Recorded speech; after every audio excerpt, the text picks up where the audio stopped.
இதை எப்படி உங்களுக்கு திருப்பி தருவேன்? பரவாயில்லம்மா, வேற யாருக்கு தேவையோ அவங்களுக்கு கொடுங்க. அன்பு வடிவம் மாறி பயணம் போகும்.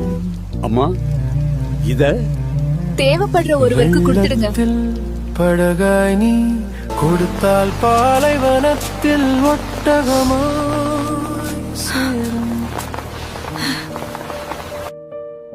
உருவம் மாறும் உள்ளம் மாறாது, சுற்றி சுற்றி வரும் உலகம் நன்மை உன்னை வந்து சேரும். திரும்ப வரும்